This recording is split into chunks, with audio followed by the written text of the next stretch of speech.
who's on case gundi njatukomye ku nsonga ya nabbanja. Let me tell you. That's why for me was the following here. Yeah. I told you I use vaccination. In a coronavirus nze nagirwanirira. Yakolebwa abasajja Professor Naziru ye professor in viruses an advisor to Congress. Yajja wano ne bagana Museveni omulaba. Kadaga n'amutwalayo Timagola mubbi be bakola kana the best. Okay. May I use it? Era sibufunyi. Okay. I sanitize myself, which is easier. Ne baga nti ewaffe abasajja bakulu batambulanga naki n'akacupa k'obugolo. Easy. Era ndowooza liri highly demanded. Government will buy this and give them for free. Yali badde eri bagulako netiyinza ddiba waliwo eyaleeta entuumu n'entuumu basuubulira mu gavumenti kati oyo atone general akulietingira munne business, their business partners. Forceful eddagala bagaitealina mu sito ojja kudduka jajjawo ekiwanuka battamutti history beeramu n'akalombolomu. You cannot force people an attorney general. When an attorney general makes a pronouncement, he is binding government for future reprisals. Anybody who claims that he was vaccinated forcibly can go to court, and how much money asasule nga bw'abadde atiisatiisa abalamuzi kukuba obutambi gwe ng'otiisatiisa abalamuzi todduka mu ggwanga gwe kiwanuka yakwata certificate yange of title n'agitwala ayina munne gwakolera ayagala kutunda ddagala lino. But the government should not allow this young man, very arrogant fellow. Obusente obwo bwe muyina obwo bajja bakuba abantu badduke wano tolisigaza kakiiko mu nnyumba gwe mulenzi gwe. That being said and done, how do you force people? What you can have, if you are sensible, what you can have is this. Government officers will not allow people who are not vaccinated. But even in Europe, whether they have machines, there is no forceful. Even in Europe, they cannot subject you to an HIV test. No. They fought it, failed. When Bill Clinton was campaigning to become president of the United States, he was confronted with the situation. At that time, the homosexuals were demanding equal rights, same-sex marriages. And Clinton said, I will allow, if I become the commander of the USA Armed Forces, I will allow homosexuals to join the army. Because there was a demand, they would ask you, are you a homosexual? At that time, homosexuality was illegal. The then commander of the Joint Chief of Staff, George Powell, said, if you allow homosexuals to join the American Armed Forces, I resign. What did Clinton do? Clinton went back to the drawing board and came up with a new phrase, don't ask, don't answer. Clinton yaga tobuuza bw'oba tombuuzizza status sijja kuddamu. Gwe mwamagye temubuuza ayingira eyo question ya whether you were homosexual or not mugijjeewo n'abazungu tebatukebera HIV ku bisaawe byabwe. How can it was recently USA President Biden yagamba I'm considering forcing government workers because they know the repercussions. But this young man has a friend of his who has a stockpiles of sanitizers of his. Has already printed the posters that to be used in the schools. Kati gwakolera bajja kutanga jajjawo akuleetingawo business bajja kutanga Joseph Kiwanuka bamukuba amini yamusala kwerega ku bantu ensonge jajjawo eyo Kiwanuka yawayiriza amini bwasula n'abakazi basatu mu luumu emu ayina sente abyese yamukinjo akalombolombo tekafiirayo ani naye we express ne jajjawo gwe batta yali we express. Yes, akalombolombo mwana nge tekafiirayo mu family because it's driven by business. The money is a business. You see the problem of businessmen. Everywhere they see money. Mukulabamu obwa minisita bwa health. Omanyi mukula kye yakola. Yagamba nti gundi ezo fosi ez'emulago zifuuke loogi. He uses them for as lodges. Who can detect it? Kufuna musenge. Mukazi we bamutadde. Ate wali. Mulago was left by with a chuma ekigololengo, the largest in East and Central. Mukula naga put it to commercial use. Kuba balowooza abazungu balowooza nti bajja kwozanga engoye amasuuka biki. Okay. Yes. For us we are knowledgeable, we tell you. The problem, why don't you confront the problem? Why are Ugandans reluctant to be vaccinated? But tebagenze kwegemesa. Kubanga n'amalwaliro ga Mesa ne battiramu abantu. Albert Cook, one of the doctors in Albert Cook, the notorious Achirudu, Albert Cook. Kati abantu batyo ogenda mu malwaliro. Abantu batyo ogenda mu malwaliro. Wadde mu story mwagituulako ne mugula zino toilet papers zamu, Marshall newspapers. But people trust Mirundi. Kituufu. a UN investigative man rang me. What you are talking about in Uganda, has the police ever contacted you? No. Why? Boba was in fact, one way of solving this organic case is for Museveni to institute a local tribunal. The country will be embarrassed. Why? What should I go if the ICC drugs these people, including ministers and prominent positions, and you are 63 surgeons of your people, to the International Criminal Court, as they are determined, abazungu bagezi, duli babadde bawera ku Zoom, Muserena, kakati babagambi 50 baziro yinze kubagenda. They have a series of meetings attended by Kalugira and others are not attended by Kalugira. But I watch them every day. Nebwemba kubire gulo mwe mwabadde. Njikuba ni mudduka mu gwanga muno. Museveni, what he has to do is to do exactly what he did with the Porters Commission. Okay. You see, we went and blundered the Congo. Abazungu bagenda okutegeera nga Diamond yagudde ebbeeyi, Gold yagudde ebbeeyi. Ne bagamba nti bamacha bayingidde mu market. Ne batufumulayo e Rwanda. Rwanda yayikisangani. Kakati international community netuteka ku, we are paying. We lost a case to Congo. Okay. Okono n'ebintu bya Congo. We are going to pay. Kakati president yiche yabakole yaleta omuzungu Porter. Investigating because ICC cannot drag you. ICC is not a court of appeal. ICC only operates if the local tribunal fails to. Okay. That's why I strongly believe nti etteeka lino lye mugamba erya bbeeyi singa Museveni okwera ku makyo n'ayola Dokita Gemulago n'ayola ag'Ekirudu n'ayola ag'Erugazi n'ayola baminisita bano n'ayola essajja lino lipolitician libadde lyerege nnyo mu Eastern Uganda n'agakuba mukomera enduulu zivuga. This is when you restore confidence in the government hospital.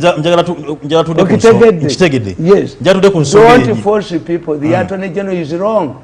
The Attorney General, I know him. He has a friend who has stockpiles of these items. We bought to them a long time ago as billions.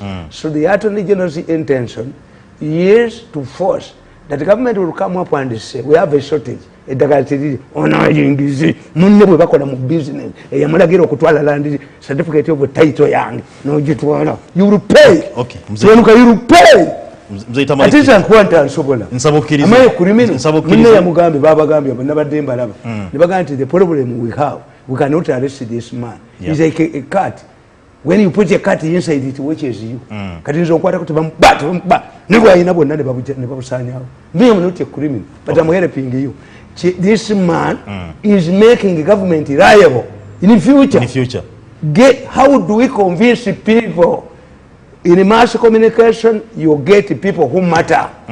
There are abantu bamwe nabe mwateekako nodira Katikkiro, kakati Katikkiro ayita bannaddiini ayita bani Katikkiro matters.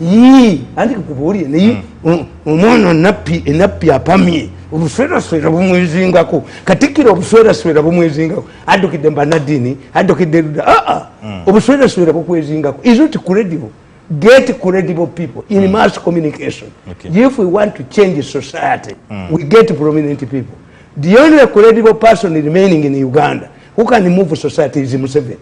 The only institution in Uganda that is trusted is UPDF. A UPDF doctor can vaccinate a person and I feel comfortable. But if we reach the extent of killing people and extracting their organs, can I offer my body? So address the real issue. Address the real issue that the person, and Museveni has an escape route. when Museveni attributes, according to my scientist, the man is putting blame on you in the future.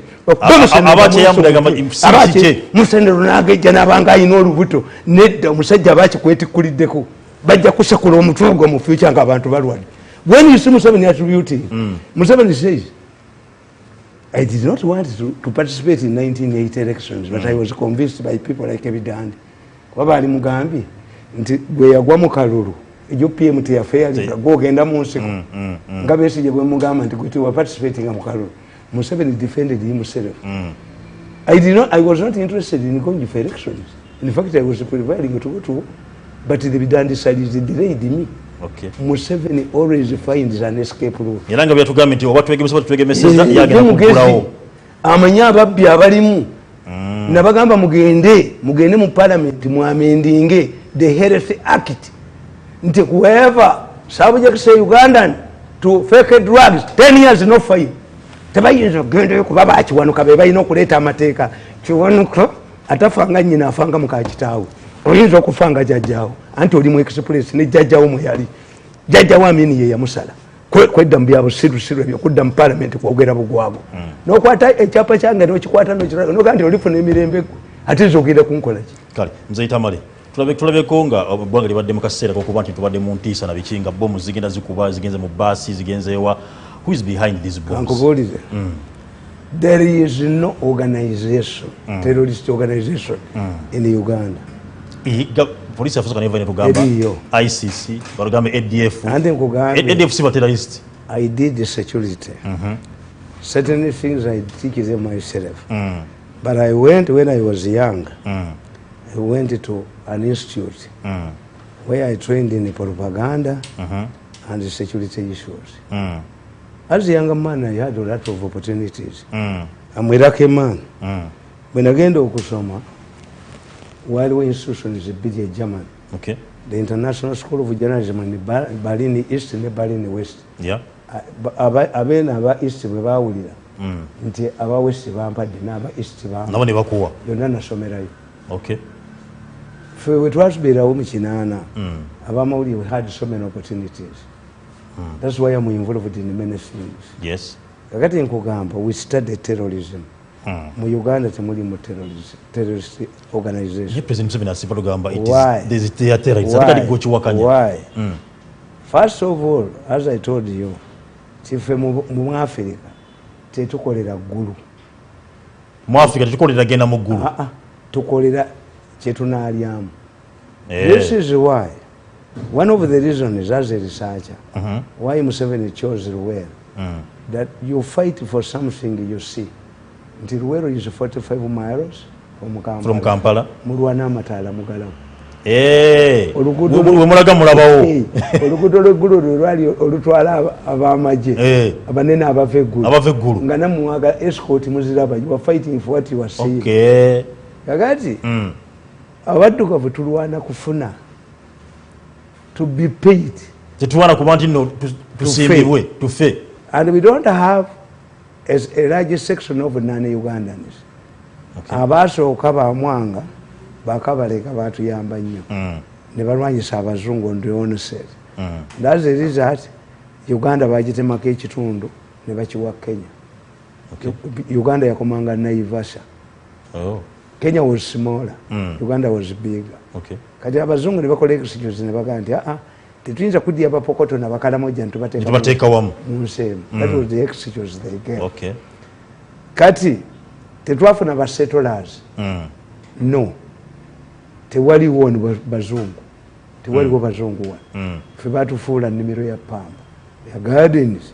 Tewalaba nti sa SKS Bear yakola Port Bear yateekawo steamers kutwala bintu. The railway kutwala bintu mu Mombasa. We are kept as a garden. Tewaliwo ba settlers. Kakati Amini n'agoba abayindi. Abantu bonna ne bakuba mu ngalo. We don't have a large group of, in fact, apart from Banyarwanda who settled here and the Somalis, where do we see a large percentage of Arabs? Netufuna ekyokubiri. Tine constitution y'obusiraamu yennyini neye kugamba The Mufti of Uganda shall be agoberera ajja kubeera ng'omusiraamu omusunni so omushia omusunni. So abasiraamu ba wano they are moderate. Yes. Tebasobola kwesiba bbomu. Nekyo mukama wakimanyi. Abatabuliki. Before you go ahead. This is small tiny. Mukama wachi akimanyi nti tuli moderate. When you read my book The Rise of Terrorism in Uganda, abatabuliki were pampered by government. Government yali erina olutalo ne Kampala mukadde ne Kakooza ng'alemedde ebintu by'abayindi bye baabawa. Kakati abatabuliki ne bajja nga bo balowooza nti bwe bajjawo Kakooza bajja kuyisolingawo omutabuliki anaabibaddiza. Era Kamuga tumanyiganye nnyo. Oyo Kamuga gwolaba oyo. We know each other very well. Kamuga omumanyi Muhammad Kamuga? Mumanyi mungi. Omanyi nti yamponyako okunzitira mu muzikiti. Basala embuzi Kampala mukadde waliyo kimyeyo nga tubeera basatu mu mmotoka nze Kamuga ne Sheikh Kakooza nga nze mpandika ebintu by'abasiraamu ati Sheikh Kakooza yalajabu ate ejja nga azala maama wange yalajabu namwagala nnyo Kakooza alajabu kakati bangoba ne mulupapula lwa muno kuwandika bintu by'abasiraamu Kisuulu oyo Dr. Kisuulu Ahmad nampa sente nenkola olupapula lwa mawulire. Obusiramu bwina kunya kakwate siramuka kubanga ekintu obusiramu bwina kakwate kanene nnyo.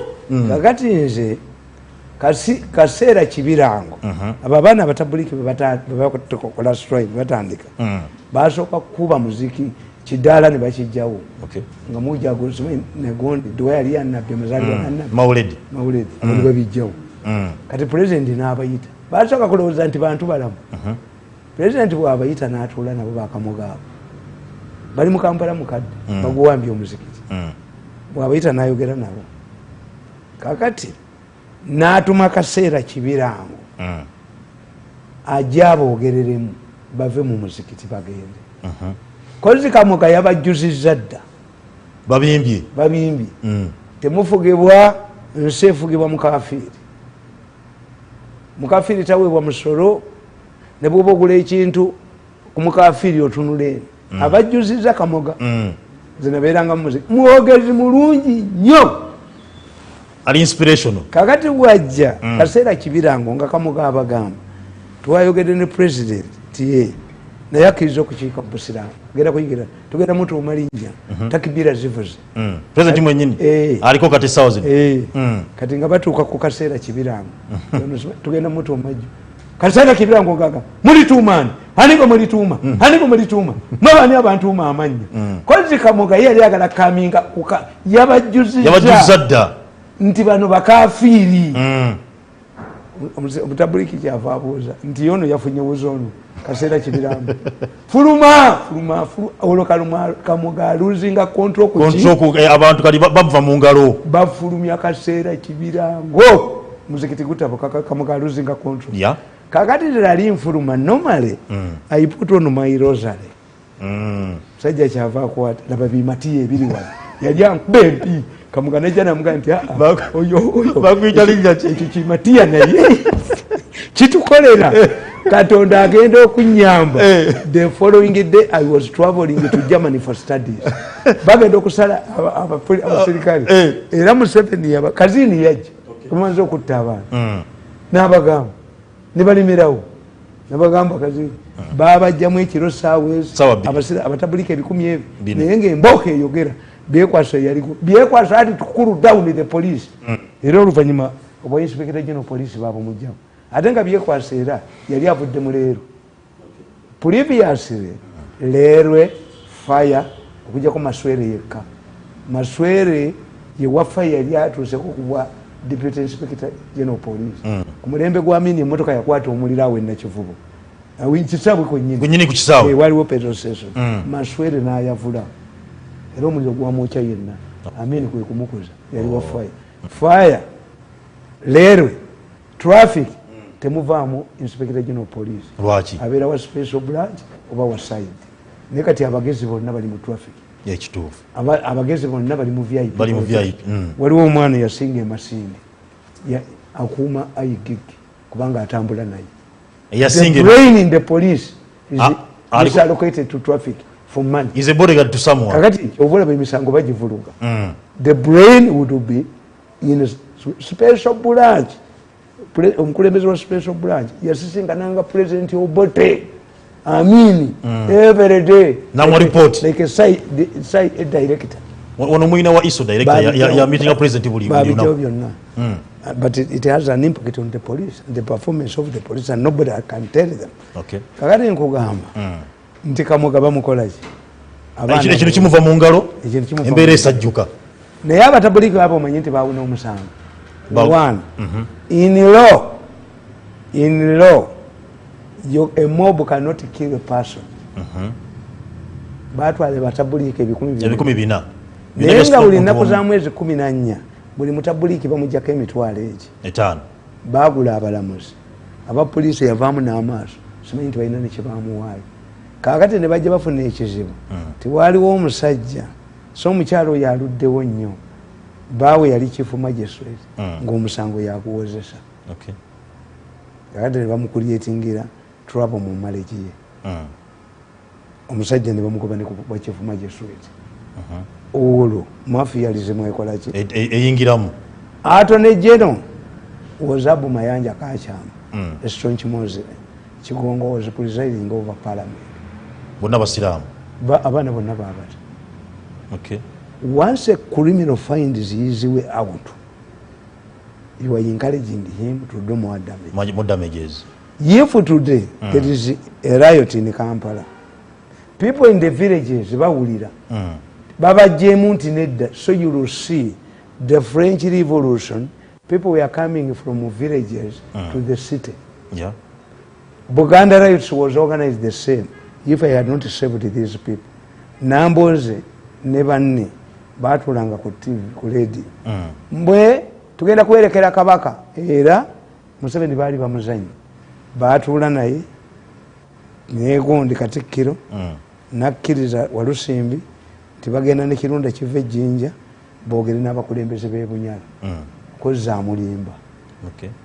Baddanga ku radio banambozi mwe abava e Masaka muyimirire empiji mwabava emukono ekigondi muyimirire Wantone 40 miles 40 miles ne baleta ebizindaalo. Nabuuzako omukwano gwange mu intelligence mu State House ne mugana naye ebizindaalo ebyo byani bibulo discussing radio ebibeera mu byalo eyo byonna biina webirinkenga ku CBS. Zaitamalirikana you. Ebiredi byo mu byalo bibeera ani yabiteekayo era nabyo bwe bajja babijjamu ssente. These are village radios. Village radios. Yes. Owned and you see a fool, an idiot, spending a whole day shouting at the people, inciting them. Baali babagambye timumuleke kabaka agende Bunyala. Naye nga kabaka ekyali kimutire Bunyala okimanyi. Besigye yabalimba nti amafuta gali Bunyala ne Nakasongola ng'ate amafuta gali Buvuma ne kulekebwa mala bagamaze okugabba. Ani ali e Buvuma? Muntu nga bbaasi Muganda. Limese amafuta era Katonda yatuyamba. Amafuta ne gabeera e Bunyolo singa ensi teyebaka. Olukiiko luyitiddwa okuteesa ku singa ono singa makubu yatala. Let's come back to the bombs. Tukomeo ku kya bomb. This is the background of these people. They later developed into Gundi, Enojemogera. ADF. ADF was a proxy war by Sudan. The Sudanese are strategists. But Labo Batrebi Vanini Bamanya. The Americans want to divide Sudan. If one Sudan, and Sudan means black. If one Sudan, if one region goes, others will go. They have made sure that Southern Sudan has no peace to make it impossible for Darfur. Singa Sudan neterera. Darfur nayonge esaba. Darfur enemala. Ngane boro na yesa. Why are they fighting in Darfur? There is a large lake that was covered by sand. There is water there. They are fighting over water. Kuba Gaddafi yakwata billioni ze za dollars 3 najama amazimu oasis South Sudan company. When you go to Libya nogenda mukatale kayo you can exactly green revolution you can think that you are in a win. Okay. Gaddafi nenga bali mu ddungu ekitegeeza the Janjaweeds are fighting over water mu kitundu ekiri mu Darfur. A lake that is half the size of Lake Victoria was covered by sand. Kati bw'onooba Southern Sudan okuba nti yeetwala ne Sudan yakozesanga antanovs ne zikanyuka bomu mu Western Uganda. President n'abagaa nti zikanga balima muwogo. Sudan nekozesa proxy at one time eyo gondi yamwe gye mwogera captured Mpondwe for 4 days. Until Museveni picked an AK-47 and confronted them. Museveni himself yagenda Mpondwe nagenda ku front line because they wanted to overrun Kasese bakwate ekisaawe babaweereza ennyonyi ebyo byokulwanya ne ADF etaggwayo nga ne leader waayo mu mulina mugamba leader waayo Jamil Mukulu ali munda yo ADF etaggwayo yabaaki how eri yakubibwa neggwawo because ne Jamil Mukulu ali munda mukomera kana kabinja siyambanga kuba minister wali ate nankabiro nampabira munadde mu bakose akola obutambi tambi singo ye Jamil Mukulu mwamweni kakalabu bali bagenda kukwata ba minister mukaaga nga Museveni bamuweereza mutu olwokuba nti Jamil Mukulu atiddwa. I served 6 ministers nankabiro bwe namuganaga akola obutambi tambi nkubbeko sente goyina mmeka Lumumba ye yakkiriza talina nimugagwe katwaliye mukamaawo omugambi bagambye kasa mukwata ku Jamil Mukulu nze mbamba buli I infiltrated these groups. That's why I'm alive. Is ADF behind the bomb? Okuba bombs nezitambula. Kamba buli to the contrary. You have a common belief that Chichwamba was burnt down by ADF. It was not. These elements were encouraged by a senior officer in the army who is dead. Zitamalirika. Eroma amagezi ge bakolaawo tuba rehabilitating mangu tuba rehabilitating mangu benza ze kapu cha benzi kakati Zimbabwe kano ka group akabatawanyi kali kumaso akakuba bombs akatta abantu kasabuzira babula kagule is hired by people in government. I have evidence. Bombs nezibale zibatukana bichi bina bina izili komaso biri munda bukedde yotuse akasajja kabukedde kaduse n'engalabi yako umenye kakubye gulu kakubye an old woman being dragged by security so that the debate shifts from the issue to an old woman. How can you, these idiots, they attacked my mother because I support Museveni. What did Museveni give me? He abandoned me out of State House. Luabogo is thought that I was an easy target. Has found it out. The more you humiliate me, I had it. You kill me, they kill yours. Akalala nako nkaina kugundi. Conversation is always on Nancy. When Pope Tambitobo would I didn't have taken the vacancies. I'm not always sick of Guania Gambi. I didn't come when I wrote what the Katumba's assassinate. And you forget, I rang one of Katumba's relatives. Naba and Nacho came to Miso. We had a her. Yeah. Now we have him. Yes. Myself, very beginning, I'm Mutungo. Amukalancho, we have assembled. A minister hired these people.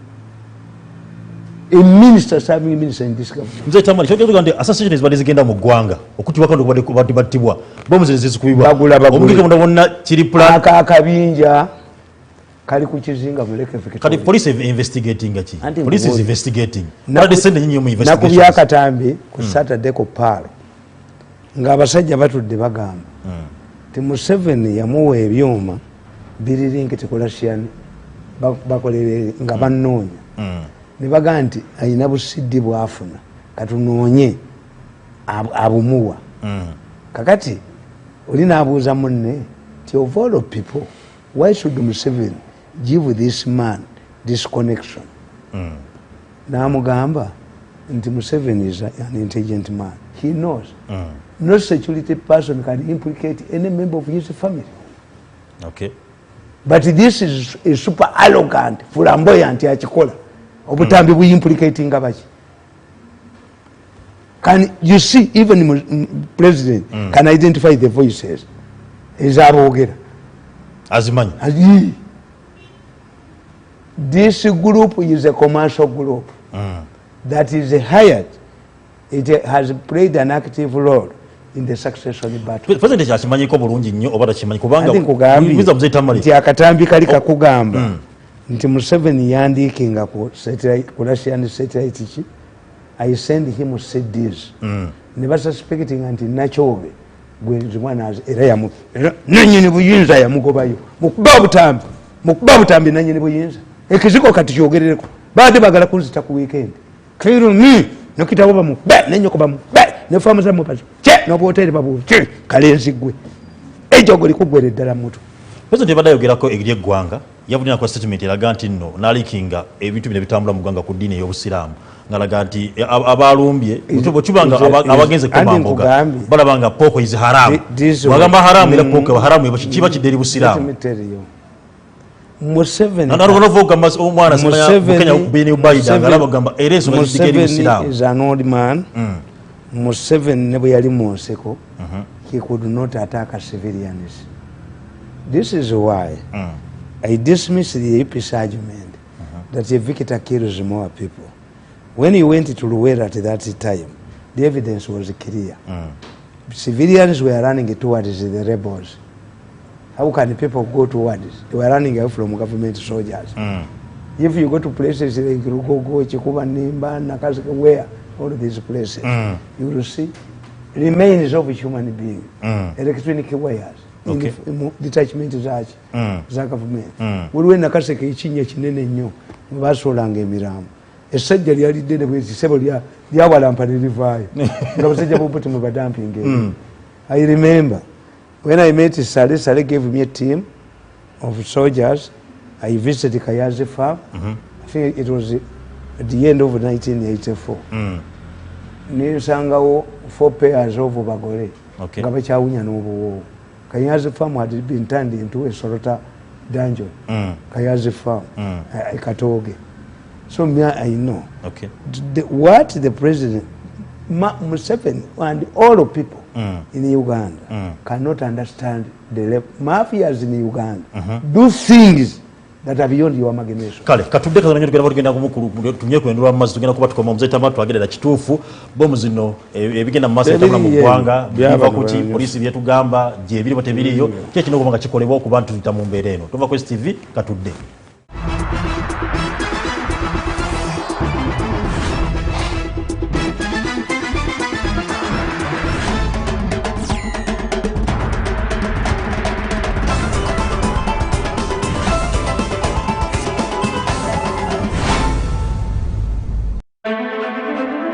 STV, select for fun.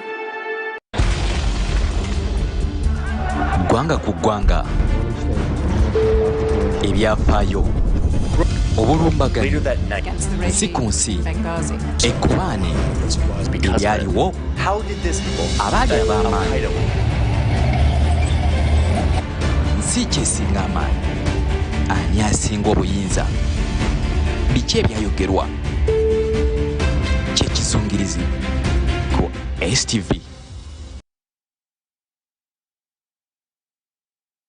Question is not even about evidence. It's not even about how many jurors we have. The selection process should be dealt with, and also the fact that we should consider that both male and female face these cases. Ladies and gentlemen, this degrades a woman's dignity. It degrades a woman's dignity. And a male on this panel will not know that. He will look at that as a usual thing. They have no proof at all that women are more feeling. We don't understand how this whole feeling thing is going to bring justice. We have presented to you that the idea that one can forge a sexual assault offense. Someone can be blackmailing. Anything can happen. So where we have a woman jury, because they are basically depending on the emotions of women to administer justice, we are looking at a scenario where the person brought before court as a defendant is actually innocent.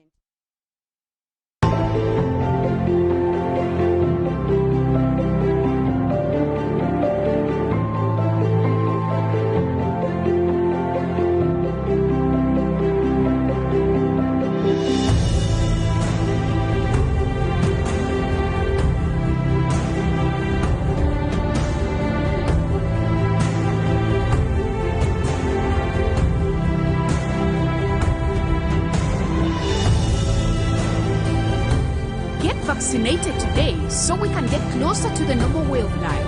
Echa COVID-19 kijja kugwa.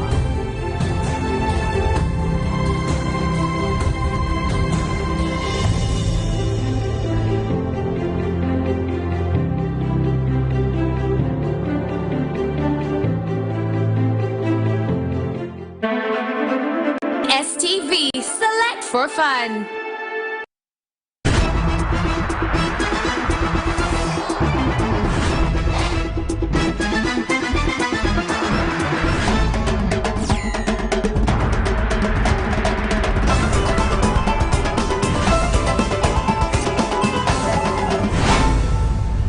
Mu mwaka 2018 Parliament yaffe y'eggwanga yayisa obuwumbi bwali 10,000. Katumalize kino.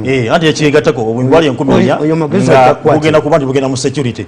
Pese nava n'atusuubiza nagenda kuba nti security y'eggwanga egenda kubanga ebeera tight era ng'agikuuma. Naye sobola tulaba ebintu ng'ekyatambula. Akatambi kali. Sente zitambuza zonna zigenda kali akatambi akakugamba.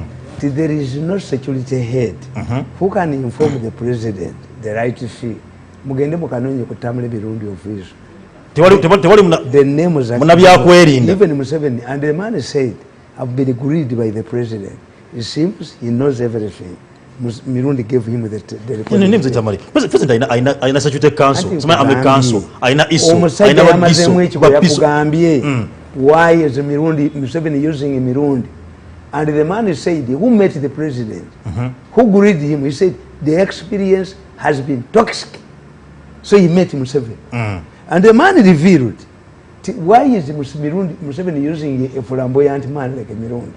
Namuga nti mmwe tewali asobola genda wa Museveni mubuulira kituufu. Some of the things are done by his close people. Okay. Kakati, when you look at the mafias in Uganda, mafias plan. This new upside for Basumi mu speech ya Museveni. The country, the economy is going to be opened. Why does one attack at Digida? Make a research. Digida, the first story about Digida appeared in Bukede. Katonda atuyambe akume Kurubya, akume Seboa, akume Kayira, akume Ziribagwa for a good day. Bukede knows. The story before Digida was attacked, Bukede carried the story about Digida that they drink throughout the these people wanted to sell electronic gadgets. Mupaka, wayonna, mubala, wayonna, webuli. Era directives I said the police said that Burundi no kubanga okwekuuma tubere bulindala temuyinanso I said it babapaka babagamba bagenda bagula obuuma ebizimbe birenga bigula n'obuuma but let me tell you Tamale let me tell you just obuuma abantu bayina kutulabirwa musayo kuba tuleeta obuuma they attacked Digida, they attacked a bus ezo zigoberera routes bus zonna ku Masaka bazigobako kuliko Global inako bus 10 Global yani whatever wateka mu Global safari era bamaze okuzireeta obuuma bwabwe baleeta emipiira baleeta speed governor na Sasira baleeta triangle because they knew you were poor they have to impose nebo yogera boto ngina ndaba bakulu bafa waneno basheke bafudde mu IGP. This is commercial terrorism. Nobody should tell me challenge me and you cannot kill me. I'm not killable. Nabaganti Katumba amalo kuvalia wenye. And you look at the trend. Why is it that all of the people who to be preserved by the police are killed? They're eliminating evidence. No gwali banonya yageze kuteka bomu mu kuzika ko mukulu lokeji omugenze ne bamasasi yakwatibwa nti omwana gwe bakwatanga ina dulira ajjamu abaana obonga taba makerere wanene the case is not progressive yasirike tetulanga mala jiwuliza because it will affect the COVID the organic case. They were directed by their lawyers. Make sure that there is no activism in Uganda. No muzita mulabe baba the video some very clips with the embassies bintu bavase Museveni aliswala ngalabiddemu ababe abantu babatwala emisinde badduka. Why is it going to happen? It is going to happen. The situation is going to explode. Why? I have an example of a school. The omukulu w'essomero yafiirwa ente abaana ne bali ente wiiki namba nafiirwa embizi ne bali embizi wiiki namba nafiirwa enkoko ze ne bali enkoko wiiki namba bwe yafiirwa omukazi we baayo kyessomero bali bagenda kulya mu kyalo. When these people want to market their items they use such as scaring tactics. Everybody must buy an electronic gadget. Where are they? Who socked them? Angel Gabriel yamutukirako astalking. Schools must be prepared for fires. You must buy a firefighter extinguishers, and they are available.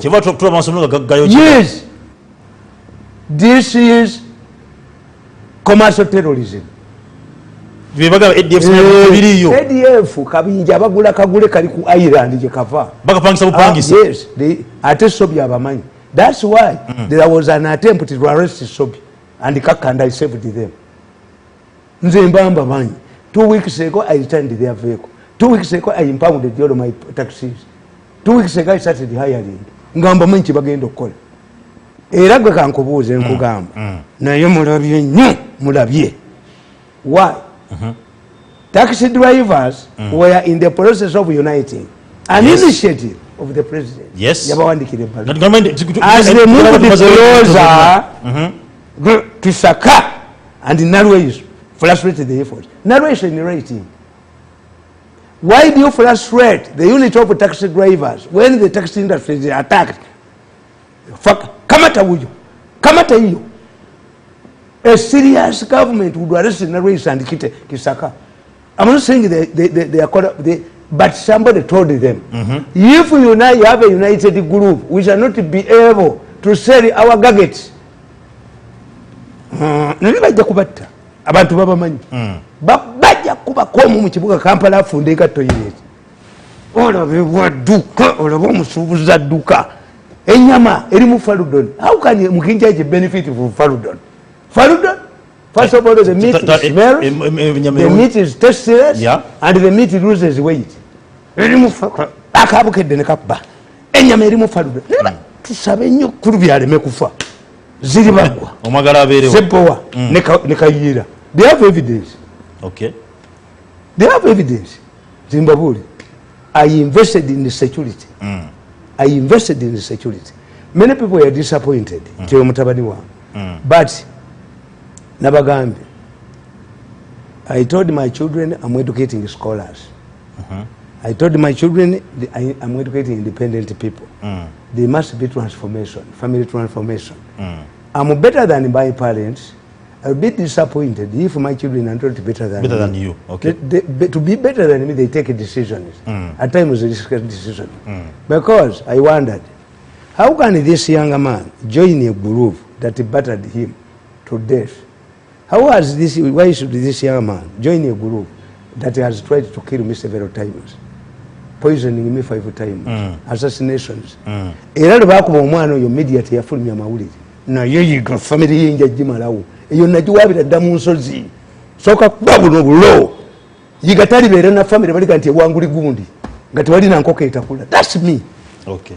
Kakati naye nga tuva ku nsonga ya bomu kankubuulira ategwe ekyobusiraamu ekirala genda osoma akatabo bakayita Science, the Bible and the Quran. Bw'oli kasoma ng'oli Christian ojja kudduka. Bw'oli kasoma nga Christian. Bw'oba Christian okyukirawo mu ddiini.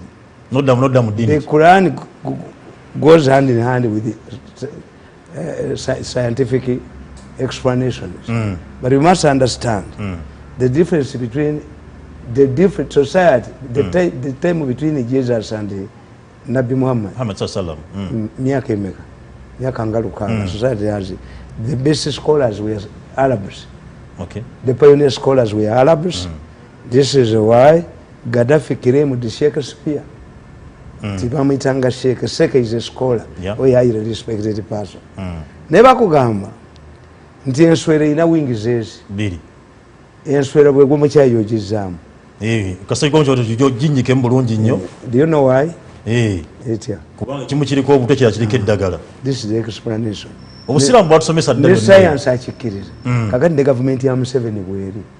Ina factions ebbiri. Okay. The Busika had torn Museveni's government into two. One wing is poisonous, another wing neutralizes. My son has joined the wing that neutralizes this one. Eno group nje kubya ne njijjawo. Allah akbar.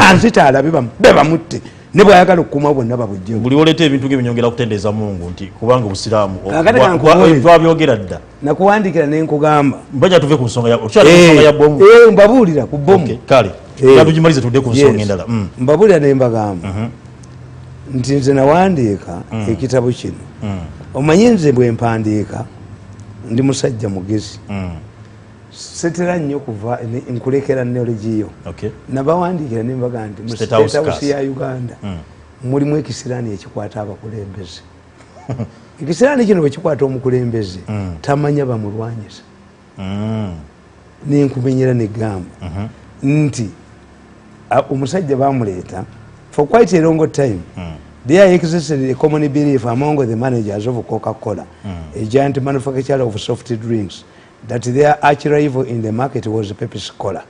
It was until Coca-Cola appointed a new manager for the East African region that this belief was disapproved. Coca-Cola yalowoozanga nti omulabe waayo ye Pepsi Cola.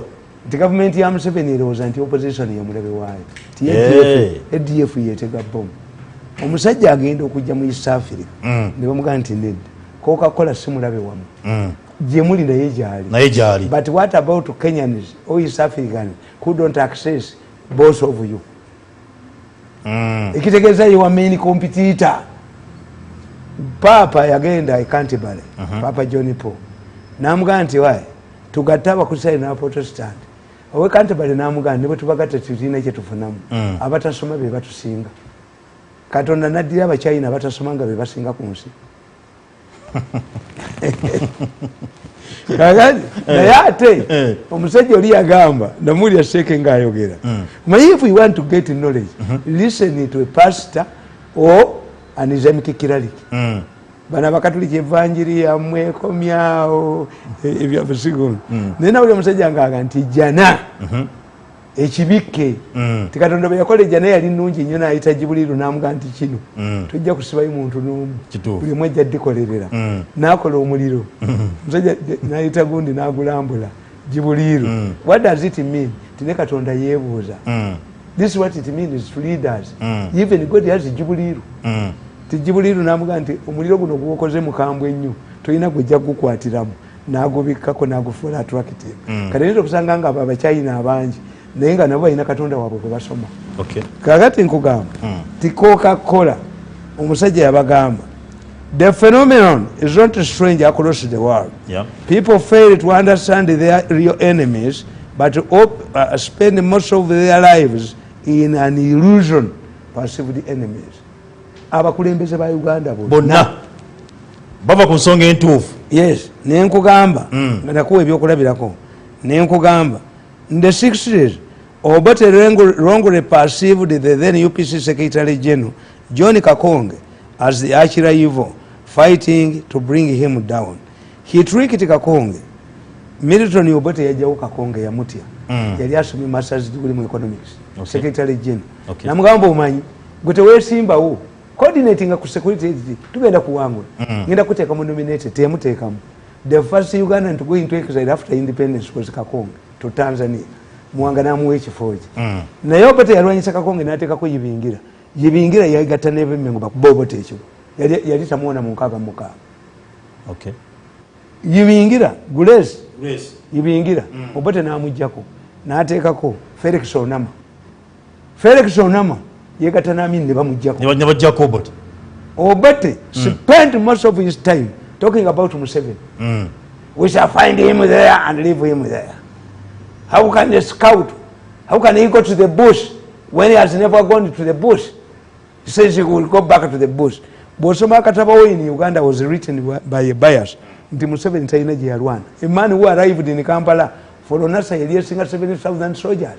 Yali abali ku lutinzeewo. He was a fighter. Kakati Kutopodi Obote spent most of his time fighting Museveni. But Kutopodi Obote Paulo Muwanga and Rutwa, who were dining with him. Abali bamuli ku Lusegere. Yes. Obote. Lwaki ebyo nebinobireta? Anti nkubuulira. Even Museveni is fighting wrong enemies. Agoba kikyamu. Ekikyamu. Abamu bali wane eno. Ali nabo. ne mu 60s the British before they left they recommended that Amin should be sacked from the dismissed from the army. Bali bamulabye mbamawumawo, very brutal man. Agati the person who would become army commander bamwitanga Major Ndekete. The man who led the parade independent. He had educated the Sandhurst trained. Never neutralizing. Sabani Oporoti. Namuntralizing. Nalita Amin. Who topped the Amin? Who topped the Oporoti? Amin. Even Amin himself. Amin turned himself to Tanzania. He was brought up into power by the Israelis and the British. Yes. And the British Prime Minister in Singapore said, most of the people who are making nice speeches in here, Commonwealth, will never find their way back. The British engineered Amin. The Queen hosted Amin. When Amin had come to power, meaning Amin's school was very bloody. But the Queen hosted Amin. Okay. Amin turned the boss of them. The Israelis and the British. Nabefuli. They thought Amin Obote was dangerous. Because Obote was demanding, like other Rotary leaders, were demanding changes in South Africa, Rhodesia, Namibia. Nebamutia chobola banti Obote we yayogera ennyo ku South Africa and Namibia and liberation. British Prime Minister government, some of the people who are making nice speeches, naye Amin gweberete yafuka conqueror of the British Empire. Nadia General Bureya, Amin yajoga abangereza. Tebakulima nga konti abangereza bati Amin. Abangereza bati Amin. Amin yagamba nti ngenda mu Commonwealth ebungereza. Ne bamusibula ku airport. Naye nga agenda nakasongola. The British never deploying a magic border, never deploying all. Once he is recited, this should be never Masimu Kampala. Has the man really left? Hey, back to my General Bureya one. General Bureya, I mean, in the Zimbira Mukasisa Bamus in Biram. General Bureya Mungeza Yajaya, Atulena Amin, Gapute Kundio, Yadia Kuto Muzungu, I'm quite there. Eramini Aganti, oh, Miami, General Bureya Mudu Miracle. I mean, mponye ngenda nakudda munsibe na kwendala. Ono omwengeza gwe bayita General Bureya. Obwedda njogera naye nga achuma omwenge. Fe twakola tumanyi nti omwenge baguyita Bureya, ng'omubbi bamuyita Wakweya. Anti Amini aganti Wakweya yabbye sente za education. Zakire. Waliwo yabba Amini n'asigala wano. Bino bya Museveni byazannya by'obukiiko. Buli yabba Amini yamukinja. Natazanya. I have written a book, The Good Side of Idi Amin. Nite bagitukweka bagataina kalungi konna yali mu like following here. Amini ngayinza okugamba omuntu nayogera ekigambo nti eddagala lya COVID balibbi bamusanga nammanve ng'omutwe talina. Nze Tamale. Amini ayina kubintu byakolera eggwanga. Ono magezi alimba abantu. Ayina ebintu byakolera eggwanga. Ono magezi alimba abantu. Nti ayina biliyoni zatadde ku parish level nga n'embaga y'omugagga ereka abatamiivu ku kyalo. Ewatali kantu kaliyo. Ne stamp ne bali mu bako. Koyogedde ku. Magezi noni nani galubi. Kwa Amini. Ankubuulire. Amini yakola oluguudo lw'Egombe. Munyuzi nayingira mu kwa y'essomero nga ndi mu P3. I recited a poem for Idi Amin. OAU, Organization of African Unity, etudde mu Uganda nga 28. Organization kyeki naliwo kukwaya yayimba. Amwe muyimba. Okay. Kakati Amini akola oluguudo lw'Ekatwe nga ye best gye tulina abagenyi bagenda okuyita. Amini agenda oddulambula nga terulimu drainage. N'ayambala gamu boots n'alulambula mu mazzi. N'abuuza nti engineer nani? Ne bamumuleetera. Asante sana. Teyasula wano. Baamugaa nti Amini okugaa nti asante sana. Owedde. Museveni azirambula kagina enkya amazzi ne gazitwala. Kagina natuyina ne galubindize atuulawo. Amini yakola ekyuma ky'omunnyo. Omunnyo woota. Omunnyo bagujja mu mazzi. Baamubba. Ne baleeta pipe zitasobola munnyo. Agenda okirambula ekyuma ng'omunnyo pipe zaagusala. Omuzungu okudduka yayita mu National Park. Ng'Amini amunoonya. Waliwo yali ekikumi kya Amini n'asigala wano. Waliwo yali ekikumi kya Amini n'asigalawo wano. Parliamentary probe. Simanyi ani abuuliza. Ayige abuuliza. Ayige ogoba abantu. Amala kusonda maanyi. Ali ne balaba president. Why isn't it that the IGG's decision is the final? But these are problems of which kakati kana katabo kange ngera kubuddamu butabungi kubanna bagamba nti March like many African leaders in 19 wanonkoga is Paulo Mwanga who solved this matter ya Kakonge nkugamba March like many African leaders in 1967 67 Obote perceived the kings as enemies of his government, abolished kingdoms, and later installed a de facto single-party state. Obote failed to understand that the kingdoms were of feudalistic nature, but were cherished by the majority of the population of Uganda. Uganda umubulya nti abemengo babbizo nti izi. Uganda land board is illegal. Teyina buyinza. Tebakkiriza. This is feudalistic. Baba zimba mu obusiru. A feudalistic society. Katonda kabaka bamuworshipinga nti omuganda tamanyi nti olukiiko lwa Buganda Obote lwe yakuba Museveni yaruzaawo bano ne bakola ekyabo ekiri fake is an illegality Mayanja says. Okay. Kakati nkugamba naye ye Obote kye yakola yakuba obwakabaka mu 67 nazzaawo a single party state to avoid the elections. Who dropped him? Amin was Amini Mulangira. Although Abaganda bayagala okufuula Amini Omulangira bagamba mbu Amini afaanana Daudi Chwa afaanana Mawanda mbu Chwa yamuzaala gye yagendanga okuyigga Amini n'aseka. Omanyi Amini kyeyakola? Tomanyi nti Amini yayingira ekika ky'Abalangira mu Buganda n'atuuma abaana Mwanga yali mulangira Muteesa olwo Museveni si muzzukulu wa Katongole abataka bagende bamusimbira omutuba Obote ye bwete okero olala yesekalala bukajeta. You see, when a person cannot hunt for his own political meat, he becomes a saucepan cleaner. He must become a flatterer. Umwana yafanana nnyo Mirundi, omwana yakufaanana, omwana nali bya omukazi wali nabuuza kana akafere kano egundi enkobe y'ebusitema ke yazaala mu mukazi omwana yakuna mu bolu yembwa ngefaanana. My children are handsome. Okay. Kakati nkugamba me I sympathize with the president. Okay. There is a stronger bond between the media and the mafia. Now the story has changed. When you read the New Vision and the Bukede, which are in the hands of the mafia, influenced by the mafia, you see the trend. Popular government. Nkubulira nti bali cooperation Bukede yakubye bomba mufunziza ngataliyo. Nakuba omukazi omukadde gwe bawala. Are you mad? How can you drag an old woman? Nsonga za abaana bakola n'ebintu ewaka nga tomanyi. Abaana babba emmotoka ewaka goloza lwaki emmotoka za taxi zisula waka.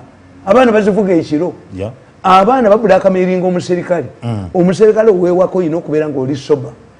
Abaana bw'abagaana okufuluma ddala aba holiday nga bajja bagamba nyaabo mwaleeta mukoddomi onatugamba ebigambo ebibi bamugjewo kubanga bagala okukola kintu mukazi wakugamba wano waleeta mukoddomi nti you must understand tinze omwana wange omuwala bw'aba performinga bubi musabye nanga nti omusajja Mary teacher is harassing me mubuuza y'omukazi yasomesa ofuna otya is he also a lesbian? So now you know nti leaders especially nawandika akatabo kange inside the palace. When a leader's family expands, he cannot hold the power. Saddam Hussein was a good man. We used to send there our soldiers in Iraq. The moment Saddam Hussein's family expanded. Taylor in Liberia was a good man. The moment his family expanded. Kibaki was lucky. He did not have people. Moitem his sons, except one who joined the army.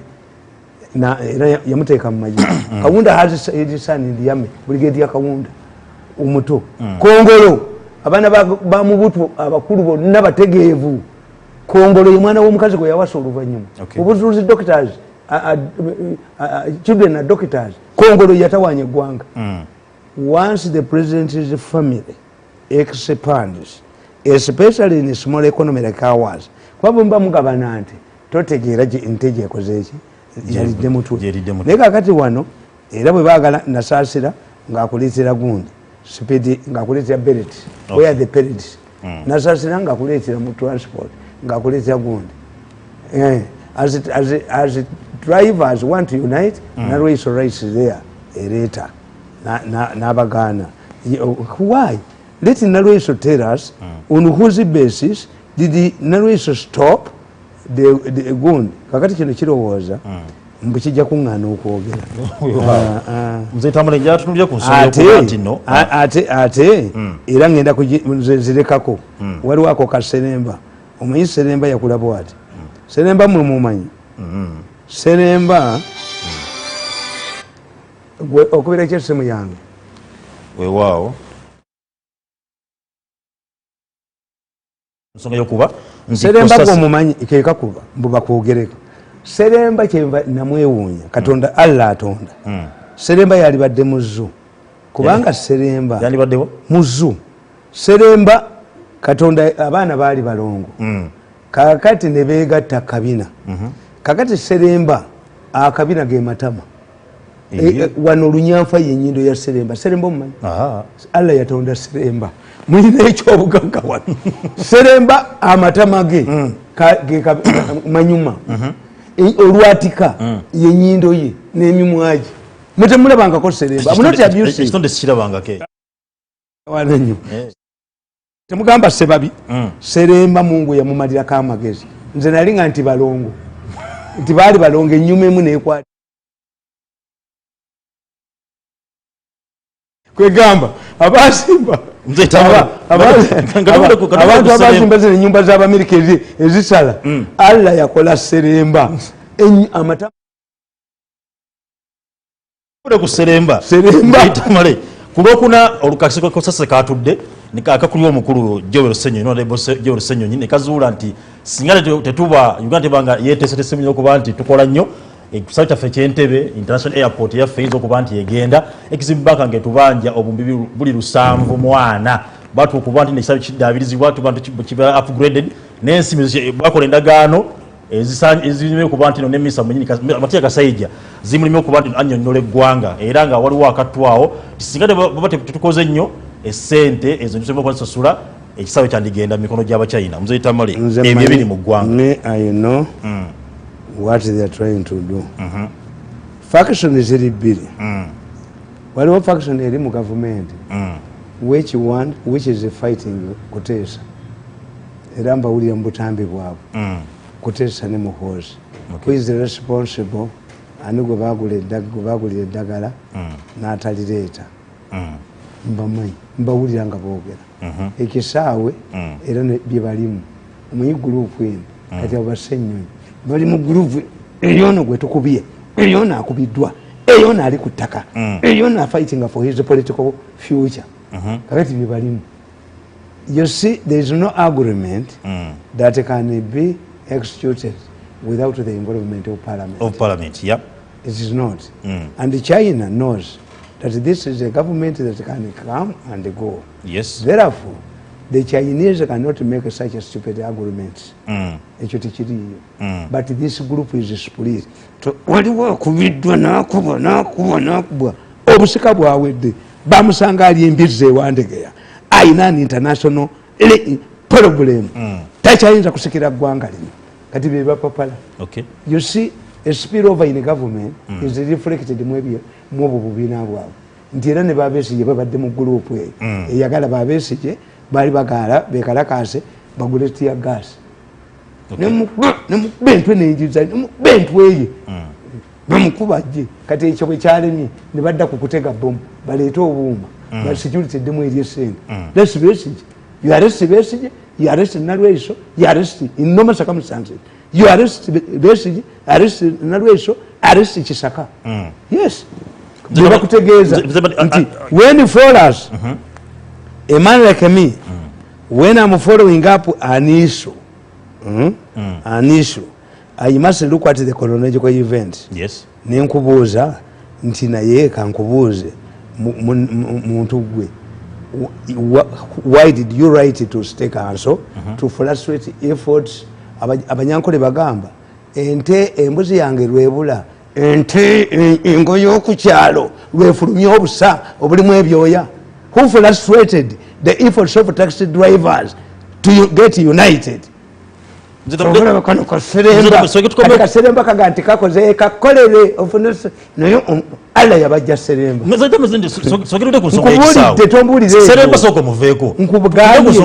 The issue is you cannot tell me lies.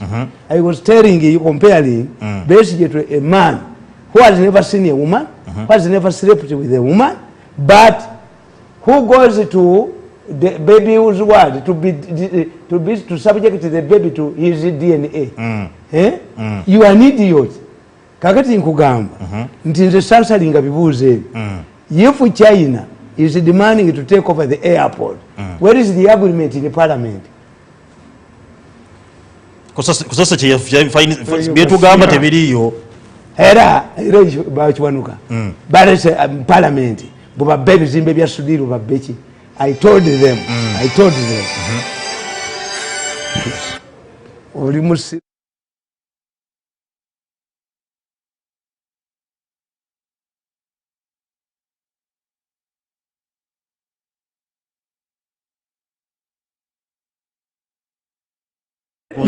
nedda gwe Katonda yakola ensobi ennyama y'omutwe yagijja kabina olwokubanga nti ebbanja gavumenti erina sente zinyizi nnyo zeyewoza butavuma naawe gavumenti erina sente nnyo twasoma kuvuma abantu nekyereeta kuba tegasoma nesivuma kwataasoma fe twabanga tusoma nga gali amboona gajja ku lwa Sande babuuza omusajja nti wasomera wanti ekitovu mu kereziya ye nga tamanyi education kutugego bakitaffe kusoma nga gali amboona konna kusoma negereeta nekikuba essimu nekikolera sente MTN nesivumako nina okuvumako gundi nenvumako agagayayi manyi waliwo abagasasula nange ngakolera gakuba mupologulamu enyuma nekibiteliyo nkugambye there is no way the Chinese Exim Bank obumbi lusanvu mwana. It is a Chinese bank. Exim Bank. Yes. It's a Chinese bank. Which loan can we contract? Do you believe that this company, this airport, is a private company? Yes, it's under civil aviation, it's under Ministry of Transport. Yes. So don't tell me you are rubbish. This one was a hooligan. Member of Parliament, Mulamba. Let me tell you. Entalabus and Nunji take together were very macca. They have exaggerated, they use the parliamentary privileges. These are paid up money. You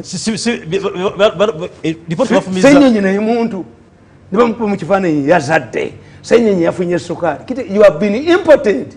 News is unique. You come to Bambokete.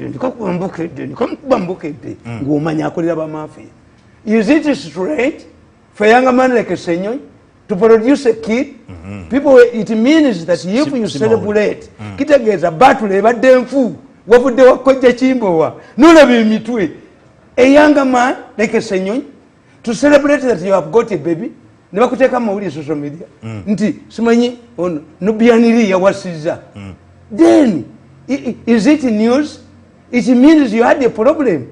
The Sheikhs had to conduct a special present for you. What type of fools are these? Zembeunya, Nubianiri, Empaka Nubianiri, Yari Mirundi and Yumi suit, figure query, Sima Woody. Mirundi wakuvumira mu studio sima wulire kubanga bwatu ekyo era naye akuba ekimanyi nti nja muvuma. News is what is unique. Okay. That when a dog bites a person is not news. But when a man bites a dog, kakati a man like a senyonyi to cover newspaper space that you have produced a baby. Who are you showing? It means you are impotent. And what type of leaders do you have? Because this man would know. They know more. Can the government, who has the powers to transact business on our behalf? No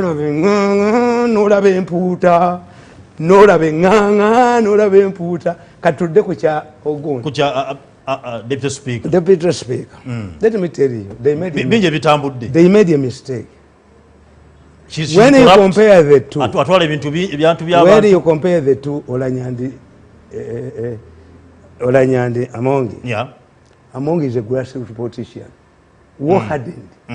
Has fought her way. Olanya has been getting things on silver platter. If I can get Olanya, I want to do with the business with the people like from northern Uganda. You recruit those ones from your farm. A government must be a mirror. What type of leader can you make? God has helped us. Not to look political landmine. The matter is simple. What motivated Segona to become head of Villa? And they alerted the security. Why should this man go? What you don't know, ekisawe ekyo kibayita Villa Park okimanyi. Nkimanyi bulungi. Ndi mwagizi wa Villa. Wagenda okuva flyover. Yes. Omanyi nti yinula ekigula. Akasimbi kawerako. 10 billion. Do you know what is at play? Amongi, after realizing that the grabbers are salivating your lawyer, lawyer wa Villa. After realizing that money would go to the wrong hands, Amongi wrote a letter to Yunula. Don't release any money until the real owners of that land have been identified. Faction is really all kunagana kuli mu Villa. Faction is really big. Kati bakutte. Waliwo misaga waliwo n'abalala. Babbi. Bakutte ataba mawuli. These are paupers. Bloggers. Yes. Tebafulumya nsonga nga bina kubeera. Bloggers. Yes. And you see, what if you want to sell pork, to mix pork, to sell pork, thinking to hoodwink the people that it is beef, you must go to an area where they eat beef. A Muslim takes time to examine. Yes. So it's a Muslim mbizi. Si changu. Kati baddira embizi n'ogitwala ebutambala bajja kuttirayo. Kati baddira obusiru bwabwe ne babutransferinga ku social media. You can feed your obusiru here in Bukedde, in Bwino. You put your obusiru there. Okay. But if you transfer your obusiru to bloggers, you are giving it wider coverage. Yes. If Amongi occupied a house, Karim, where is Karim? Karim is a tough businessman. Nabagambi, Minister yali ku Karim billion 15 years ago. Nti amuguza Seraton. Banagenda ne bamudefeating Karim. Ne bagamba Museveni. Nti the man has no money. Because never nagenda nabo bayinamu Ethiopia bebagalamu. Okay. Era bali munga ba directors. Museveni n'akyuka n'aga nti okay. Why is Karim fight over Mile 1 when there is a Mile 2? But Karim had already erected a flyover linking Imperial Hotel to Sheraton. We are just a deal. The government minister give him my money. The minister sold everything. Had a farm in Mkono Najitunda. Not the Karim sentence. Started fighting Museveni. Zenga nchimenye chimulwanyisa Museveni. Okay. Aina munda yamuwako dola 20 nakomona amuganti wa ebintu ngabikayi Kalimu ayagala sente namuga ezaffe ez'abamajete zisula wonna ziri dedda ez'amajete zisula kakati Kalimu is there. Yes, you talked about Gund because unlike you people the stupid bloggers, you pay for foolishness to transfer their idiotism to the international forum. I rang Rajiv yesterday morning. Explain to me, do you have a rango with the parliament?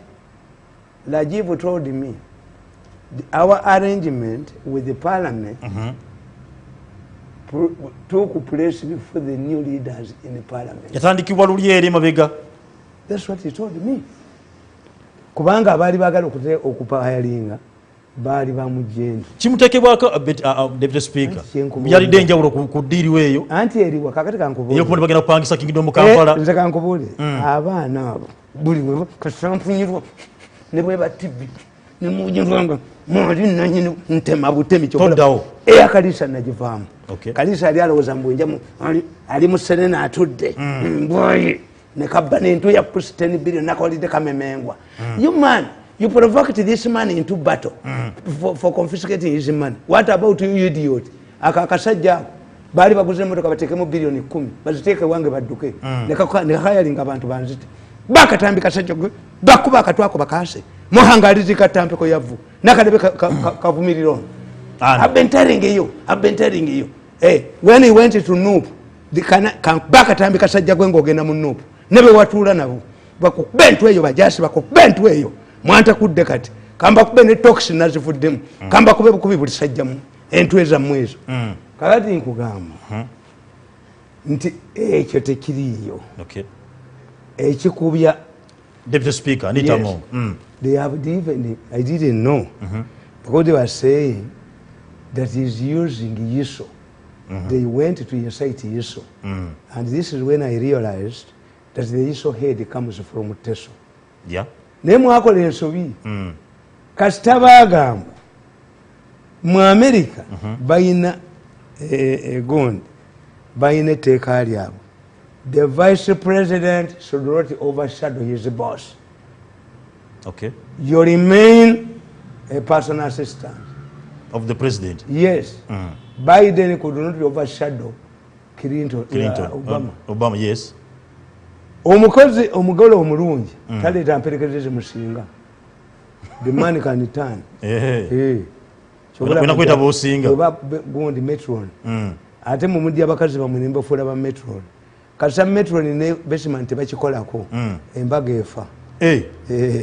Kakati ngakudya mukambuse senga wo omugole the purpose batwala bakazi bakadde kasi senga kasi omugole onalema senga ya approvinga ngoje wange mu mukazi wange abese sikuba obojoga ani ko obojoga omusajja bwe yefisa omusajja talenta ko yefisa akwane senga anyirira mwami baba basiru kakati the problem in parliament is that we have two speakers. Yes.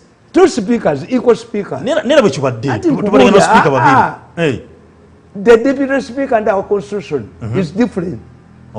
Then when you get a person like Amongi achikulyako kubaka kati abantu bategedde when is parliament come when Olanya is in charge Olanya yateka kubite contest atia anti nkugambye mbuli omwapulire inga era nga bwe nabagamba nti this is a honeymoon it will go the mom gondi oyo wamma bwabeerawo walaba abasamize jjajja bwabutta bateekawo akaana ka mwennyina jjajja oli yawutta naye akato kalaba era bizinesi yabo gisigazi teri mukazi aleeta hausigala amusinga bulungi ataliyo. Yes. If you bring a more beautiful hausigala then you pay. Amakaga bagenda kutwalako omukazi omugezi atandika n'okugaana baganda okuwumulira ewuwe enene Rebeka ya mukyala muto ono mukyala muto eno endabika eno etereza y'entebe ya mukyala muto yotalo oli mu parliament anti nkubuulidde nti Olanya made a mistake. They come from different background. In fact this woman was not part of any of the faction that was fighting. Onu gundi tayebwa ewagundi yayingirayo buyingizi ewani tayebwa naye ayina ebizibu bye Makerere bayo kyagundi ekizimbe Makerere akasajja ka new vision n'obugaali bwendibwako nkabanja million 10. Chinese are going to reconstruct the block kasufutinga debate a deco construction. Is it constructed? No. What if you constructed it and the Astons come back? N'obugaali bwendibwako nkanakoba kakozesa nanyini ba asula basula kati ono ye yamufuula amwerekera mu toyi buli ajana amwerekera mu toyi. How can a manager escort somebody to a toilet? Ebyo tebinkozesa mutani wa Mirundi alina amaanyi. Kakati parliament have written also omanyinza I get money from your stupidity. Why Kadaga spirit will haunt parliament? This is just the beginning. Bichaja bingi. No, they will fight. And what happened anomaly one in politics, it's not easy to have two people occupying any of the two pillars of the state because they are three. How can you have a chief justice and a speaker coming from the same tribe? How can chief you justice, have the speaker? How can you have a vice president and a deputy speaker from the same ethnic group. It was an anomaly. It must be rectified at a later stage. Okay. And I think the mafias are aware. Also the impact when Yaka Manana and Neregam, Bamsuzis and the said. Yamu fighter. I don't know. Sikina kubanga sukano ngena kubamberekereza olunaku lubalirwa kubiri shapto kwetu Tamale. Nebazo abadde kabali batukubira abali batulaba abali e Bulaya abali no Uganda state Uganda munana bali ku Facebook abali ku YouTube mbayibaza bunyo kubandi mbade mutugobera Joel Saluni walire makindye obaye kubantu onyirire obirengo terera gendo obirengo bakolako naba abana bagule abaliwa ababana siba ADF. Okay. Ka group kabwe kasigala kalema. Sibu Silamu sikki. No, this is a hired group. Okay. Balindo baba recruiting at the way they buy them. Abagala aina gwayitiramu. Ne gwayitiramu na atuka kubali. Naye kunacho be baba walukaga. Okay. Kunze baba wa milioni nkaga. Tebakola mulimo nabagwamu. Iran, chenkugambi mutabali wange. The woman who saved me was the president Samariam. Okay. Ne muganti gundi agala kunzita. Ne bampa abaserikali. Yes. Era babadde bagala kunzita. Mutoka yabwe nejibaddiza. Kile kujinire kije yange. President ya jini. I've identified the driver. Okay. Ne yoyo wabwe ajipangisa naganya. Bali bampangisizaje esule ate banzita ate bakikwate. Tijina magizi. Tuza timu nene nnyo kwa donde drone ku kamera ne kumati ya setting nga bwogiraba producer ngo Snafeti na Sif Sechiwonga omukulu Jeff mu control room menambe bazo kubandi mutekatika program eno gwe bondaba ngande batugamba nti tariki ya bikola bena nedda ko timu enyamba mbeba zambade bale balungi we kwene kesivira nyibako musigalenga mwekuma sanitizing mask zambale social distance we should stand up against Chiwanuka is pursuing a business interest. Okay. Assalamu alaikum warahmatullahi wabarakatuh. Bani muabiza dala.